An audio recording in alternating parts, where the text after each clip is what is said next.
Hello everyone, welcome to our channel CET Study X. I am Tina Sharma, your mentor. This channel provides you complete knowledge about of all competition exams. And this is my second geography lecture which is fully based on earth tectonic plates. This lecture is going to very interesting because it will help you to know that how continent formed on earth and why earthquake comes and how mountains hills were formed and many more interesting things you can learn in this lecture. So before we start today, let I tell you short introduction about our online coaching.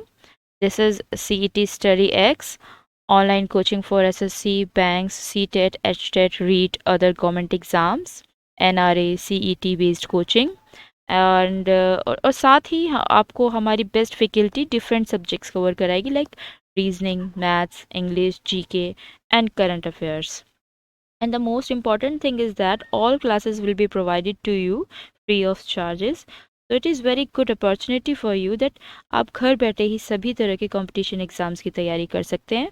So stay with us. So let's begin.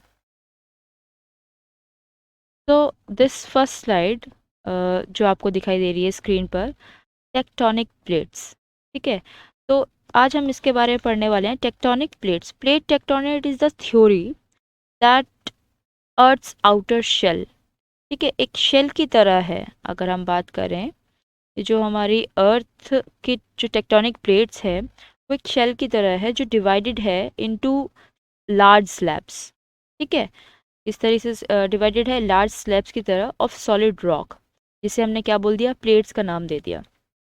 That glide over earth's mantle the rocky inner layer above the earth's core. आप इस तरीके से समझ लीजिए इसको कि एक तरीके से अगर जो हमारी अर्थ है, अर्थ को अगर हम एक बार को ये सोच लें कि ये जो अलग अलग कॉन्टिनेंट है वो कभी एक लैंड हुआ करते थे, पूरा एक लैंड मास हुआ करता था. ठीक है, उसमें क्या हुआ, कुछ क्रैक्स आपको क्रैक्स दिखाई दिए. ठीक है, वो क्रैक्स जो हैं जब वो दूर चलते चले गए, ठीक है, अब वो दूर क्यों गए, ठीक है, उसी के बारे में हम पढ़ेंगे इसमें कि वो उन्हें क्या कहते हैं. उन्हें टेक्टोनिक प्लेट्स बोलते हैं. अगर हम हिंदी में बात करें तो एक तरीके से आप ये मान लीजिए कि जब भारत एक विशाल भूभाग था, ठीक है, तो इसका निर्माण विभिन्न भूगर्भीय कालों के दौरान हुआ. ये एक समय की बात नहीं है, बहुत ही समय लगा है इसमें, करोड़ों वर्ष लगे हैं, काफ़ी समय लगा है इसमें.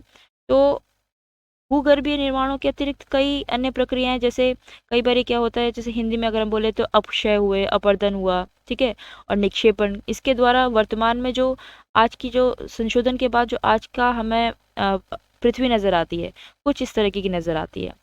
लेकिन ये वो जो बात कही गई है, जो ये जो प्लेट्स के बारे में बात कही है, वो अभी के समय की बात तो कही नहीं, यानी कुछ ना कुछ सबूत चाहिए होंगे, कुछ ना कुछ थ्योरीज रही होंगी. ठीक है, कुछ ना कुछ प्रमाण रहे होंगे. तो कुछ प्रमाणों पर आधारित सिद्धांतों की सहायता से भूगर्भ शास्त्रियों ने इन भौतिक आकृतियों के निर्माण की व्याख्या करने की कोशिश की है. ठीक है, इसी तरह का एक सर्वमान्य सिद्धांत, यानी कि जो बहुत ज़्यादा फेमस रहा है सिद्धांत, उसे हम हिंदी में बोलते हैं प्लेट विवर्तनिक सिद्धांत और इंग्लिश में हम इसे बोलते हैं टेक्टोनिक थ्योरी. इसी के बारे में हम पढ़ने वाले हैं.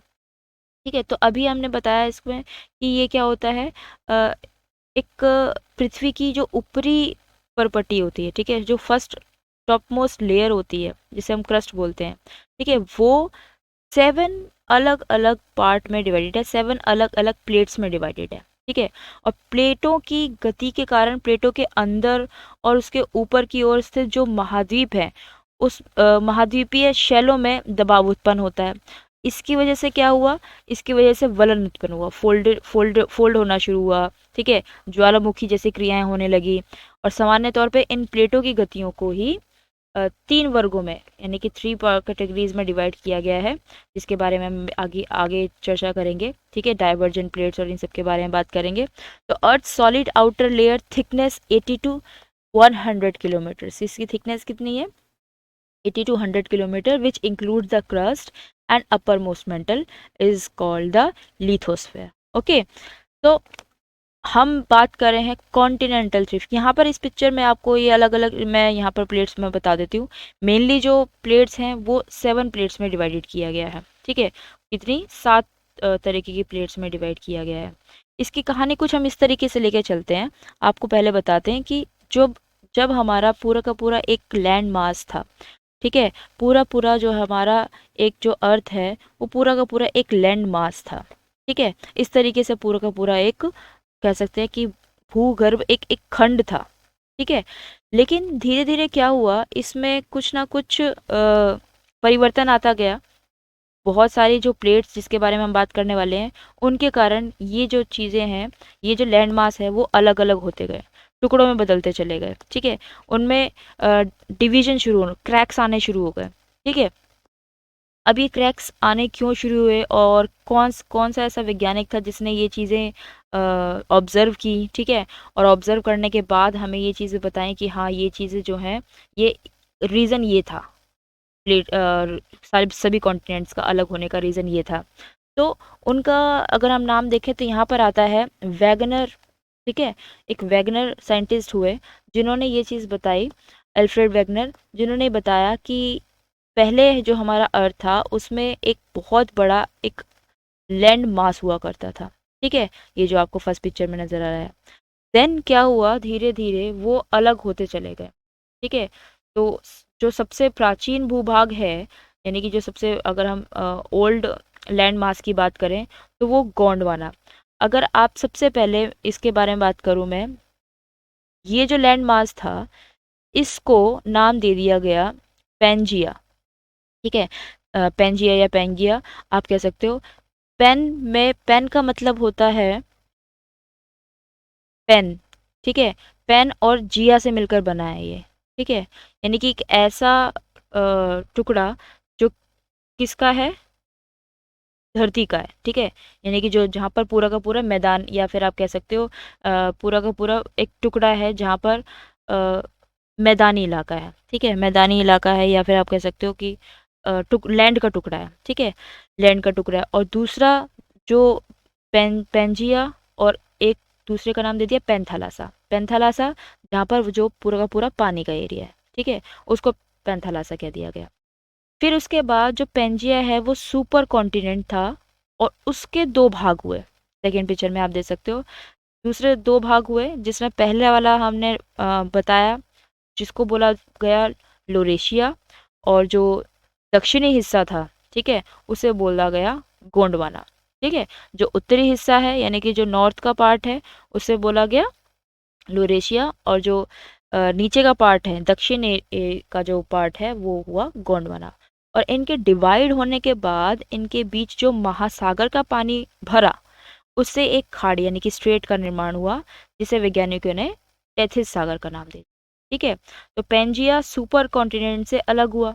तो जब पेंजिया सुपर कॉन्टिनेंट से अलग हुआ, जो लोरेशिया वाला पार्ट है, ठीक है, लोरेशिया जो कि आज के समय में इसको क्या क्या नाम दे दिया, north America, Europe, Asia continent, ठीक है।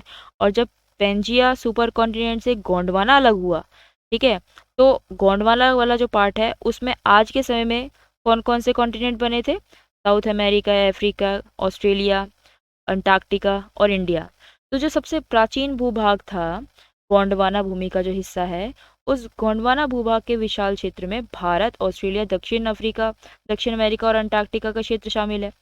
तो हुआ यूं कि कुछ ऐसी धाराएं बही, यानी कि जैसे इसी प्लेट्स की वजह से, तो जो भूपर्वत यानी जो क्रस्ट है उसको अनेक टुकड़ों में विभाजित कर दिया गया, और इस प्रकार भारत ऑस्ट्रेलिया की प्लेट गोंडवाना भूमि से अलग होने के बाद उत्तर दिशा की ओर प्रवाहित होने लगी।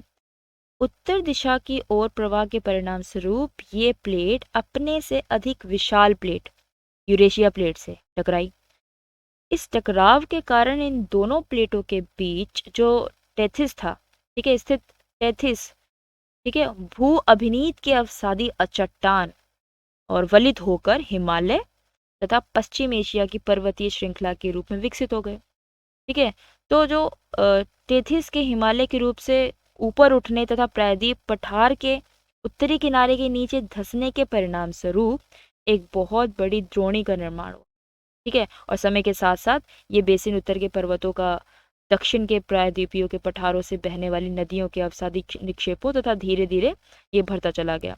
तो ये जो पूरी कहानी है, इस पूरी कहानी में मेन चीज़ यही है, मेन मुद्दा यहाँ पर यही आता है कि किस तरीके से जो हमारा इंडिया है वो गोंडवाना लैंड से अलग होकर किस तरीके से आज का हमारा इंडिया जो एशिया से किस तरीके से अटैच हुआ। ठीक है, तो जो आज का हमारा इंडिया है भले ही एशिया का भाग था, लेकिन पहले ये गोंडवाना लैंड से ही बना था। ठीक है, तो यहाँ मैंने अभी आपको ये चीज़ बताई कि जो ये किस तरीके से वैगनर जो थे उन्होंने इस पर रिसर्च कर रहे थे और इस पर काम किया, और किस तरीके से हमारा जो अर्थ का एक लैंड बहुत बड़ा जो लैंड मास था वो टुकड़ों में बटा दो। ठीक है, जिसमें हमने पहले पेंगिया और पैंथालासा बोला, और उसके बाद जो पेंगिया है वो 2 पार्ट में डिवाइड हुआ। तो वो सुपर कॉन्टिनेंट से 2 पार्ट डिवाइड हुए, जो उत्तर हिस्सा लोरेशिया कहलाया और दक्षिण हिस्सा गोंडवाना कहलाया। ठीक है, लोरेशिया यानी कि जो लोरेशिया लैंड मास था उससे north America, Europe, Asia continent का निर्माण हुआ, और जो गोंडवाना था उससे south America, Africa, Australia, Antarctica का निर्माण हुआ। ठीक है, अगर क्वेश्चन आता है कि इंडिया का निर्माण कौन से लैंड से हुआ, तो गोंडवाना से हुआ था, लेकिन आज के समय में वो एशिया के साथ अटैच हुआ दिखाई देता है। ठीक है, तो यहाँ पर हम बात करें इसकी, इसके बाद आते हैं वापस टेक्टोनिक प्लेट्स पर। टेक्टोनिक प्लेट्स, ठीक है, टेक्टोनिक प्लेट्स में ये 7 टेक्टोनिक प्लेट्स हैं, जिसमें हम बात करें तो कौन कौन सी हैं इनके नाम देख लेते हैं। मेनली कौन कौन से नाम आते हैं टेक्टोनिक प्लेट्स के, ये देखिए, यूरेशिया प्लेट आ गई यहाँ पर, Eurasia plate, Australia plate, Antarctica plate. ठीक है, और अफ्रीकन प्लेट, कैरेबियन प्लेट और नॉर्थ अमेरिका प्लेट। ये सभी प्लेट्स, इन सभी प्लेट्स के प्लेट्स, ये जो प्लेट्स हैं यही मूव करते रहते हैं। ओके, देन हम बात करते हैं कॉन्टिनेंटल ड्रिफ्ट थ्योरी के बारे में। ठीक है, कॉन्टिनेंटल ड्रिफ्ट थ्योरी जब आपको समझ में आएगी तब आपको ये प्लेट्स के बारे में और ज़्यादा अच्छे से पता लगेगा। तो जब हमने पेंगेया की बात करी, पेंगेया पैंथालासा की बात की, तो जो वैगनर थे, ठीक है, उन्होंने बताया, उन्होंने क्या दिया अब, क्योंकि उन्होंने ये चीज़ बताई कि हाँ जो पहले के कॉन्टिनेंट्स हैं ये पहले एक लैंड मास का टुकड़ा रहा होगा, ऐसा उन्होंने बोला। तो कोई ऐसी ऑब्जर्वेशन पे तो विश्वास करता नहीं है, तो उन्हें प्रूफ देना था। तो उन्होंने कुछ ऐसी चीज़ें बताई जिनसे ये प्रूफ हो गया कि हाँ पहले कभी ये जो आज के कॉन्टिनेंट नज़र आते हैं ये एक साथ एक ही धरती का टुकड़ा रहे होंगे। तो continental drift was a theory that explain how continent shift position of earth surface, कि किस तरीके से कॉन्टिनेंट जो है वो उन्होंने अपनी पोजीशन को चेंज किया है, किस तरीके से उन्होंने अपनी पोजीशन को चेंज किया है। दैट फोर्थ इन 1912, तो जो अल्फ्रेड वैगनर थे, वो जो कि जियो फिजिस्ट थे और एंड मीटेरोलॉजिस्ट भी रहे हैं, continental drift also explained why look a like animal. ठीक है, एंड प्लांट फॉसिल्स, आपको कुछ एनिमल्स की पिक्चर भी नज़र आ रहे होंगे यहाँ पर। Fossil evidence of the Triassic land reptile, तो कुछ रेप्टाइल्स के बारे में बताया कि भाई यहाँ पर जो है रेप्टाइल्स मिले हमें। ठीक है, जिस तरीके से ये आपको यहाँ पर नज़र आ रहा होगा, ये ग्लोसोपेट्रीज है, ठीक है, एंड मीसोसॉरस है, ये कुछ रेप्टाइल्स नज़र आए। ये रेप्टाइल्स क्या प्रूव कर रहे हैं कि ये साउथ अमेरिका में भी मिले और अफ्रीका में भी मिले। ठीक है, और कुछ कुछ और फॉसिल रिमेन्स मिले, जैसे ये साइनोनेथस है, साइनोनेथस, ये भी क्या साउथ अमेरिका में मिले और अफ्रीका में भी इसके कुछ पार्ट्स मिले। तो ये जो चीज़ें मिली ये हमें दोनों कॉन्टिनेंट्स में मिली, इसके कुछ अवशेष जो हैं दोनों कॉन्टिनेंट्स में मिले।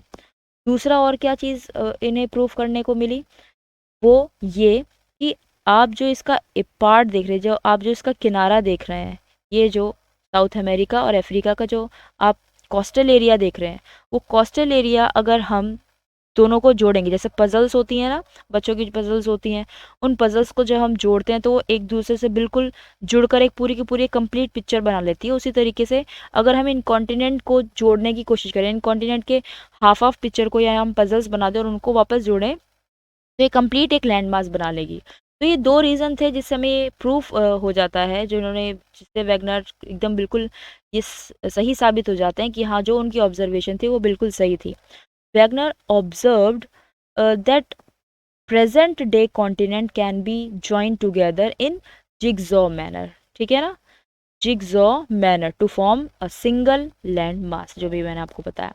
Plates moving together created the highest mountain in the world, the Himalayans and the mountain are still growing due to the plates pushing together, ठीक है। तो जो प्लेट्स थी, ये प्लेट्स ही क्या हुआ, मूव कर रही थी, काफ़ी समय से मूव कर रही थी, जिसकी वजह से ये जो लैंड मास था पूरा एक, वो अलग होता चला गया, ठीक है। कई बार तो क्या हुआ, ये प्लेट्स जो है अलग होती चली गई, कुछ ऐसी प्लेट्स थी जो एक दूसरे के नज़दीक आने लगी।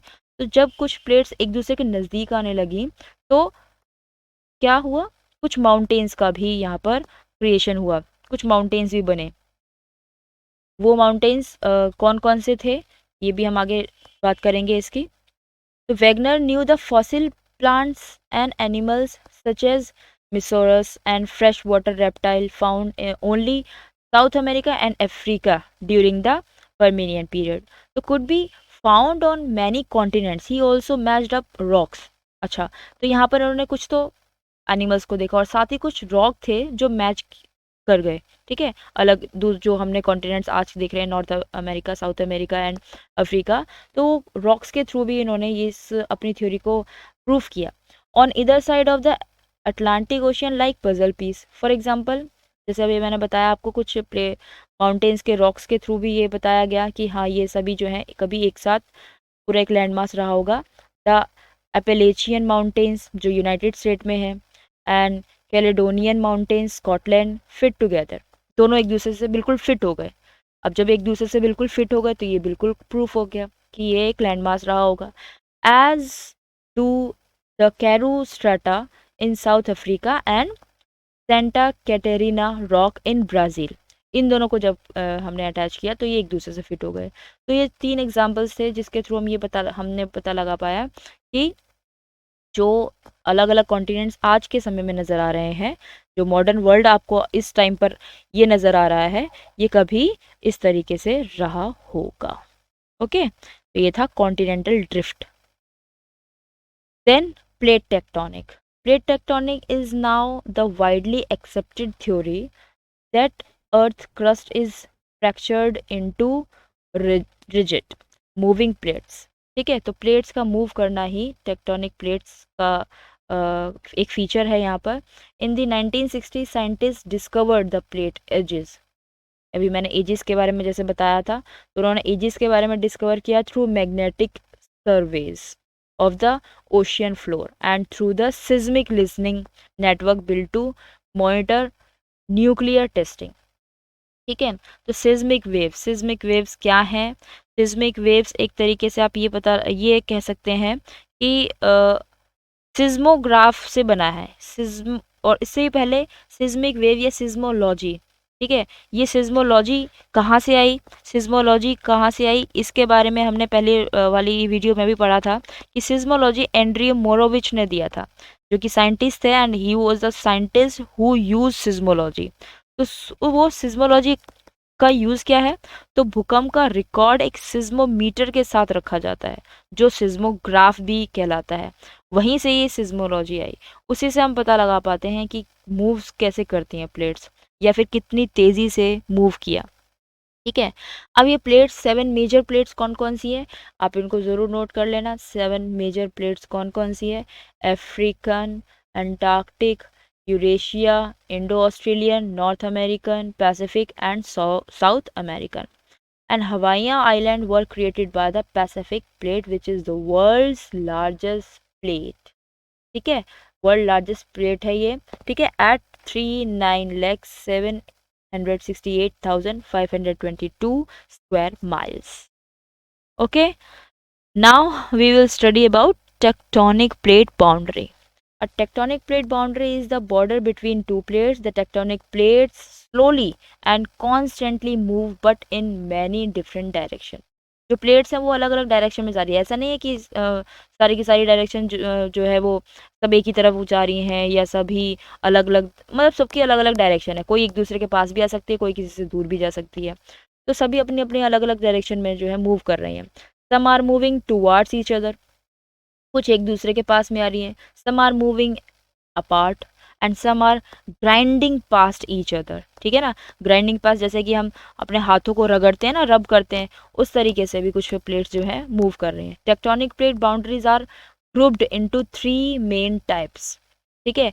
इनके भी अलग अलग जो अभी अभी हम जो बात करेंगे वो इन्हीं 3 टाइप्स के बारे में बात करेंगे कि कौन कौन से टाइप्स होते हैं जिससे मूव करती है, जिस टाइप में ये मूव करती है। तो मूवमेंट क्या है, मूवमेंट ऑफ टेक्टोनिक प्लेट्स वो 3 टाइप की है, convergent boundary, divergent boundary and transform margin boundary, ठीक है। कन्वर्जेंट मतलब क्या हुआ, तो at subduction zones and convergent boundary occurs when two tectonic plates push together, ठीक है। when an ocean plate and a continental plate collide, उसे बोलते हैं कन्वर्जन। आप सेकंड पिक्चर में इसमें देख सकते हैं कन्वर्जन, किस तरीके से जो टेक्टोनिक प्लेट्स हैं वो एक दूसरे को क्या कर रही हैं, बिल्कुल उसके नज़दीक आ रही हैं और एक दूसरे को दबाने की कोशिश कर रही हैं, ठीक है। The ocean plate slides under the continental plate and bends downward. कई बार तो क्या होता है, ये क्या करती हैं, कई बार प्लेट्स जो है एक दूसरे को बिल्कुल उसके नीचे तक भी ले जाती हैं। अब अगर आप इसे हम हिंदी में बोले तो कुछ ऐसी प्लेट होती है जो एक दूसरे के बिल्कुल करीब आती हैं, इसे हम हिंदी में अभिसारित परिसीमा का निर्माण करना या अभिसारित परिसीमा कहते हैं, ठीक है। लेकिन कुछ प्लेट्स ऐसी होती हैं जो क्या होती हैं, एक दूसरे के बिल्कुल दूर जाती हैं, ठीक है, जिसे हम अपसारी बोलेंगे।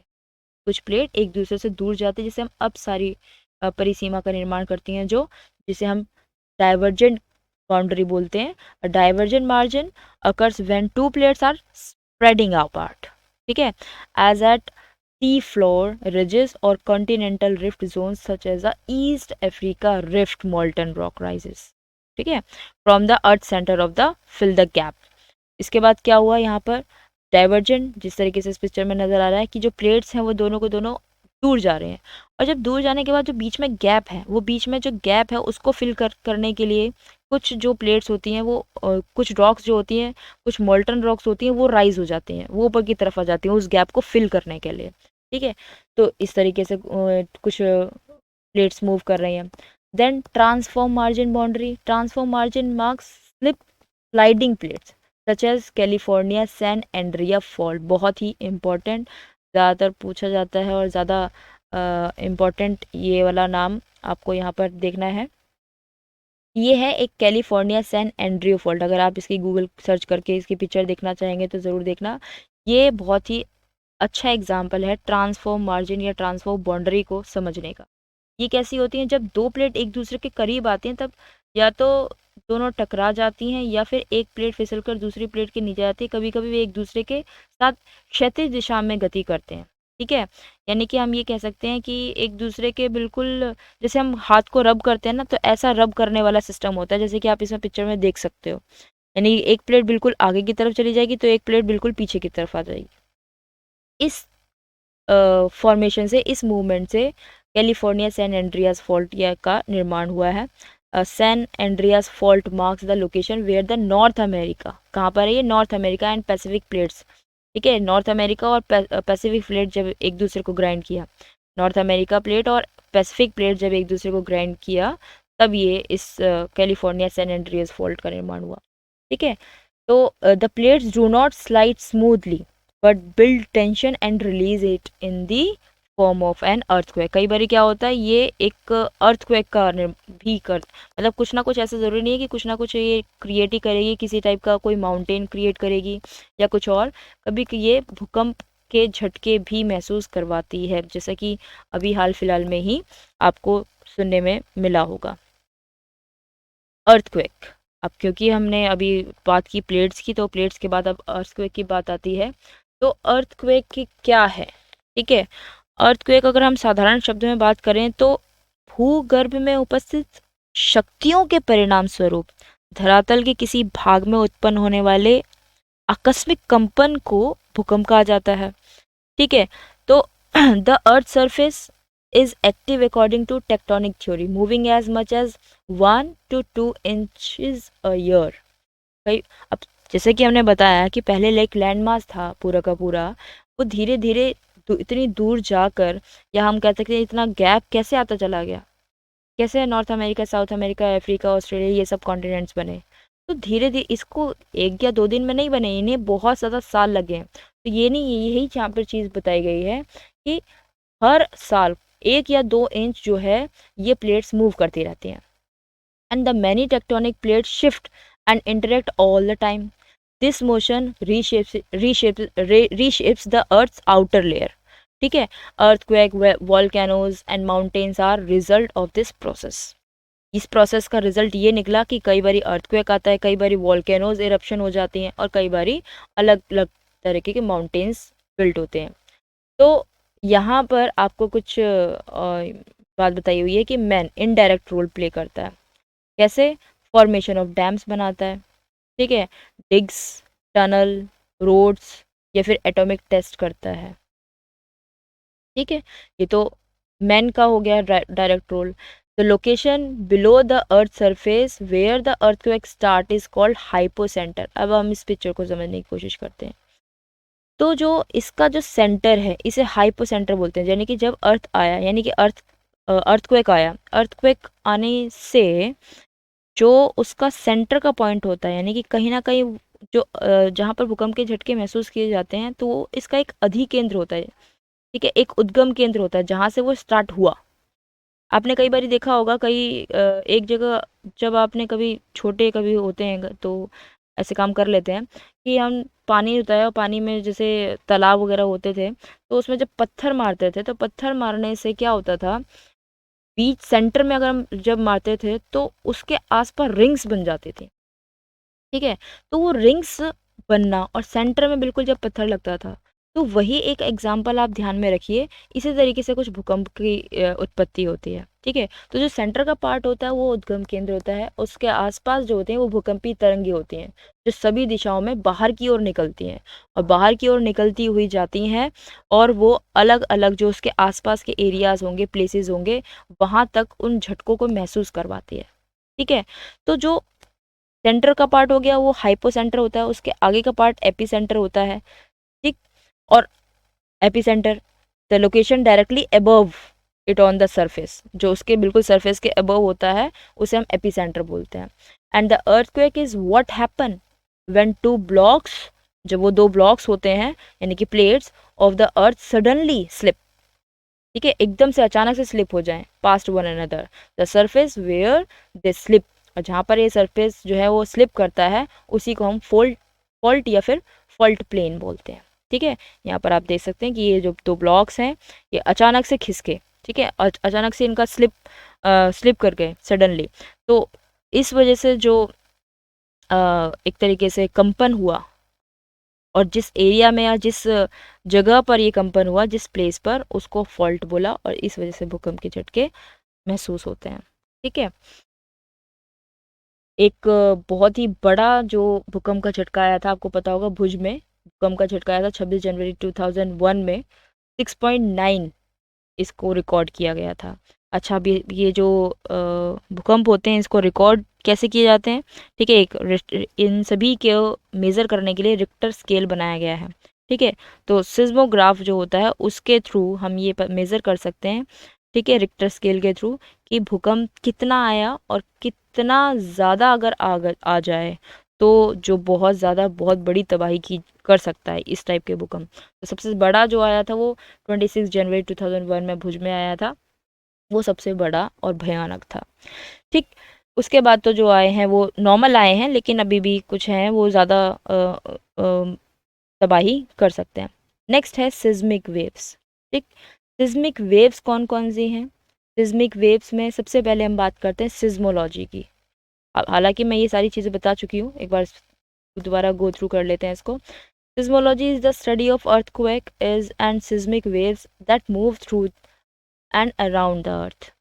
A seismologist is a scientist who study earthquakes and seismic waves. Okay, seismic waves are the waves of energy caused by the sudden breaking of rock within the earth or an explosion. They are energy that travels through the earth and recorded on seismograph. ठीक है, ये एक तरीके की energy है जो travel करती है, और ट्रैवल जब ये करती है तो इसे सिज्मोग्राफ के थ्रू रिकॉर्ड कर लिया जाता है।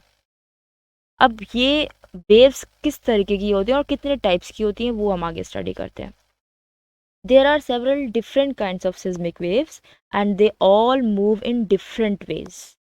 The two main types of waves are body waves and surface waves. Okay, body waves can travel through the Earth's inner layer. अर्थ की इनर लेयर में ट्रैवल करती है बॉडी वेव्स. और जो सरफेस वेव्स होती है, अब क्योंकि नाम से ही सरफेस है, can only move along the surface of the planet like ripple on water. Okay, earthquake radiates seismic energy as both body and surface waves. जो earthquake radiate होती हैं वो दोनों में मूव करती हैं. ठीक है, बॉडी वेव से भी और सरफेस वेव से भी. आप यहाँ पर एक पिक्चर देख सकते हो. इस पिक्चर में आपसे क्लियर हो जाएगा. ये एपिसेंटर है. ठीक है, ये यहाँ पर पी एंड एस वेव्स दोनों तरफ आप देख सकते हो. P and S waves. P waves यानी कि जिसे हम प्राइमरी वेव्स बोलेंगे. एस वेव सेकेंडरी वेव्स भी आप कह सकते हो. एल यानी कि love surface love waves. Okay, P waves जो आप देखोगे, मैंने अभी आपको जब फर्स्ट लेक्चर आपने देखा होगा मेरा, तो उसमें बताया गया था कि जो अर्थ का इंटीरियर पार्ट है वो बिल्कुल डिफरेंट है. यानी कि 3 लेयर्स हैं और तीनों लेयर्स में डिफरेंट डिफरेंट टाइप्स का टेम्परेचर प्रेशर घटता बढ़ता रहता है.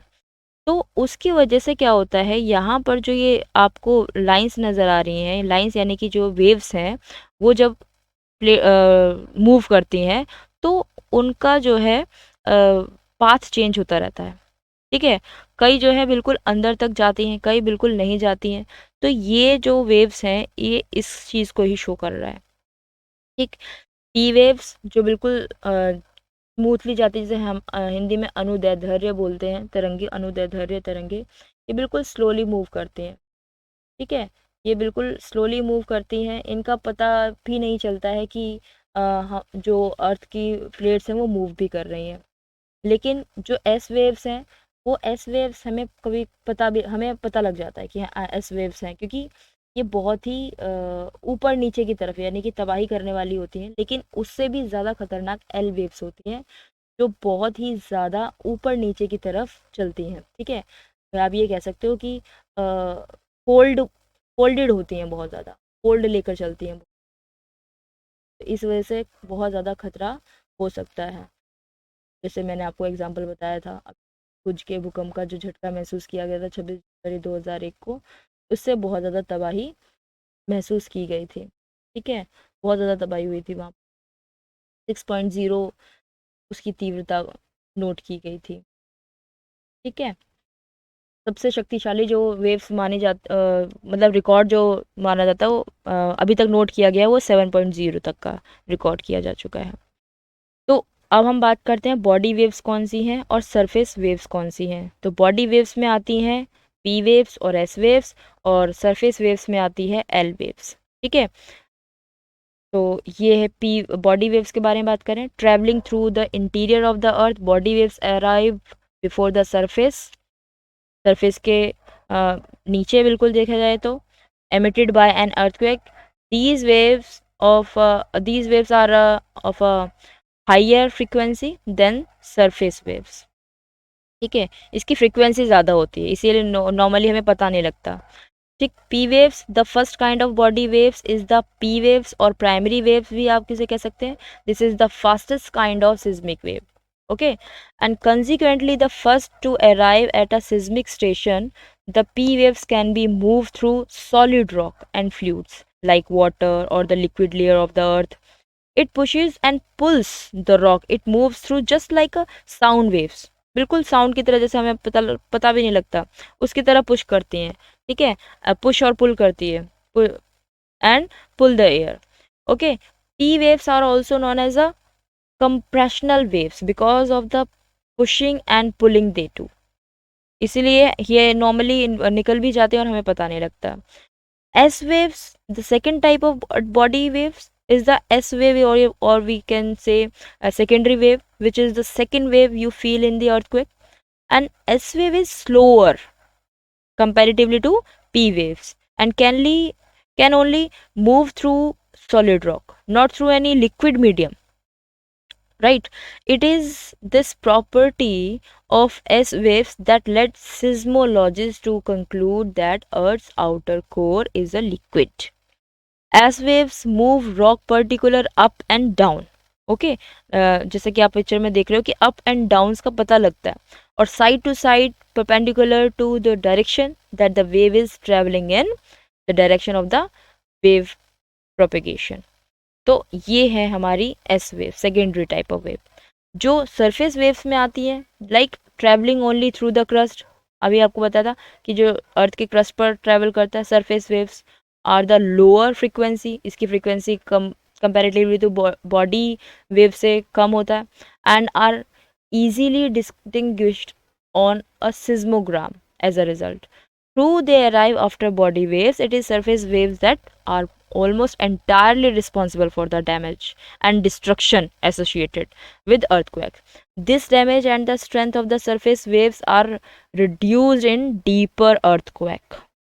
ये बहुत ही ज़्यादा जानलेवा और बहुत ज़्यादा उसकी जान माल की हानि करने वाली होती हैं. L waves first kind of surface wave होती है ये, जिसे हम एल वेव्स भी बोल सकते हैं. Named after A.E.H. Love, a British mathematician. Okay, ये जो ब्रिटिश मैथमेटिशियन थे उनके नाम के बाद बना है. Who worked out the mathematician model for this kind it of a wave in 1911. It is the fastest surface wave and move the ground from side to side. Okay, confined to the surface of the crust, love waves produce entirely horizontal motion. You can see in this picture. Next, scales of the major intensity of earthquake. Richter scale, जिसके बारे में मैंने आपको बताया था. Richter scale जो है, जिसके अकॉर्डिंग आप मेज़र कर सकते हैं. और लोगैरिथमिक स्केल 0 to 9 स्केल तक का इसका मेजरमेंट होता है. ठीक है, और नेक्स्ट स्केल है Mercalli scale. It is an empirical scale divided into 12 units to measure. Rossi Forel scale 1 to 11 unit का इसमें रखा गया है. Lines joining to the region of the same seismic intensity are called isosemal lines. Lines on the Earth's surface connecting points where the seismic waves arise generated by an earthquake at the same time are called homoseismal lines. You can see in this picture 10 times stronger. Each level is 10 times stronger than the previous level. Previous level से अगर आप compare करेंगे तो हर एक level पर आपको ये दिखाई देगा डिस्क्रिप्शन में कि ये क्या होता जा रहा है, बढ़ता ही चला जा रहा है. पहले स्मॉल, उसके अगर हम बात करें ऑक्यूरेंस डेली, और इन पॉपुलेशन की बात करें एवरी मिनट, और मूवमेंट कैसा होगा स्मॉल. लेकिन जैसे जैसे आप आगे बढ़ते जाओगे तो मॉडरेट होता चला जाएगा, और आगे बढ़ते जाएंगे तो एक्सट्रीम लेवल तक का हो जाता है. ठीक है, डिस्क्रिप्शन सुपर, ऑक्यूरेंस रेयरली, और इन पॉपुलेशन की बात करें तो एवरी 1000 ईयर्स में आता है. ओके, तो thanks for watching. Follow us on Telegram channel CET Study X, and you can also follow us on Instagram at the Tina Sharma 6228, and please like, share and subscribe my channel. Thank you.